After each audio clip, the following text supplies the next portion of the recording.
নমস্কার। আমি নিমেষে অঙ্কের লেখক Chanchal Ghosh. YouTube channel the ideal Chanchal Ghosh follow করুন। তাহলে খুব সহজেই এবং খুব তাড়াতাড়ি অঙ্ক, জিকে এবং জিআই শিখতে পারবে। চলো শুরু করি।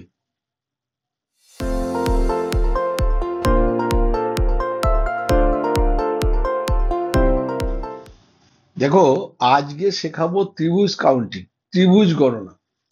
এই যে ছবিটা, এই ছবিতে ত্রিভুজ গণনা, এটা বহু পরীক্ষায় এসছে। এই যে 3 নাম্বার ছবিটা, এটা ইউপিএসসি তে এসছে সম্প্রতি, রেলে আসে, সিজিএল এ আসে, পুলিশের পরীক্ষায় আসে। এই কোশ্চেনটা বহুবার আসে যে এটাতে কটা ত্রিভুজ আছে। তা আমি আজকে প্রথম থেকেই দেখাই, এবং এটা একটা নির্দিষ্ট নিয়ম মেনে হয়। সেই সূত্রটা আমি এখানে লিখে দিয়েছি। ত্রিভুজের সংখ্যা n × n+2, 2n+1/8, এই সূত্র ধরেই হবে। এবার এই সূত্র ধরে করতে গেলে এনটা কি সেটা আমাকে জানতে হবে। তাহলে এখানে আমি এই ঘরের ছবিটা দেখাই। 1 নম্বরে যে কোনো এক পাশ, আমি এই পাশটা ধরেই নেব। আমি এ পাশ ধরে নিতে পারি, এ পাশ ধরেও নিতে পারি, যে কোনো এক পাশে নিতে হবে। তা আমি এই পাশ ধরেই প্রত্যেকবার নেব, এটা নিচ্ছি না। কটা ঘর আছে এইভাবে কাউন্টিং করলাম। তাহলে এখানে এন হলো 2। এবারে এখানে বসিয়ে দিই। এখানে কি আছে? n × n+2, 2n+, তাহলে 2 × 2 + 2 × 2 × 2 + 1/8।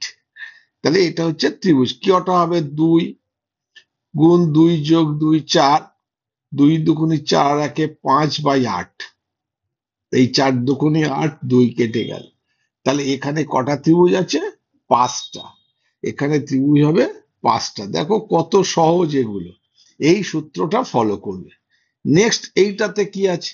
আমরা যে কোনো এই পাশেই যাই। তাহলে 1 2 3, n = 3। তাহলে সূত্রে বসাই, n এর জায়গায় 3 বসাবো। 3 ইন্টু 3 আর 2 5, একবারেই বসিয়ে দিচ্ছি, ইন্টু 3 দুগুণে 6 আর 1 7/8। এইবার এটা কাটাকাটি যায় না। 3 × 5 = 15, 7 15 105/8। 105কে 8 দিয়ে কাটা যায় না, তখন ভাগ করব। 13.12। সবসময় মাথায় রাখবে, যখনই এরকম দশমিক আসবে, সেই দশমিকের পরের গুলো দাম দেবে না, এখানে পূর্ণ সংখ্যাটা নেবে। পূর্ণ সংখ্যা যেটা হবে সেই কটাই হবে ত্রিভুজ।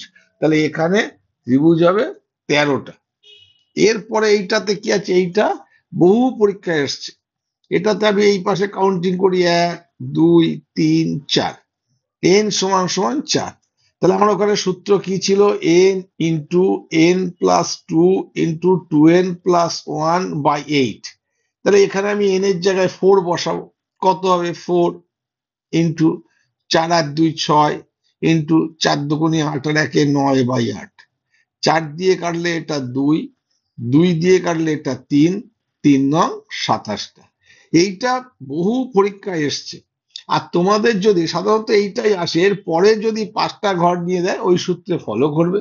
আর সব থেকে আরো ভালো, তোমরা যদি এটা মনে রাখতে পারো, এরকম 2টো ঘর হলে 5টা ত্রিভুজ হবে, 3টে ঘর হলে 13টা ত্রিভুজ হবে, আর 4টে ঘর হলে 27টা ত্রিভুজ হবে। এইটা যদি মনে রাখতে পারো, তাহলে সবগুলোই হয়ে যাবে, অথবা সূত্র ধরে করতে পারো।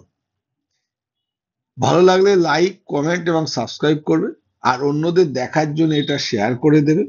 আর তোমরা যদি আমার অঙ্ক, জিকে এবং জিএ ট্রিক্স গুলো তোমাদের ভালো লাগে, আমার কাছে সরাসরি শিখতে চাইলে নিচের ডেসক্রিপশনে আমাদের মোবাইল নাম্বার ও নিজস্ব সেন্টার আছে।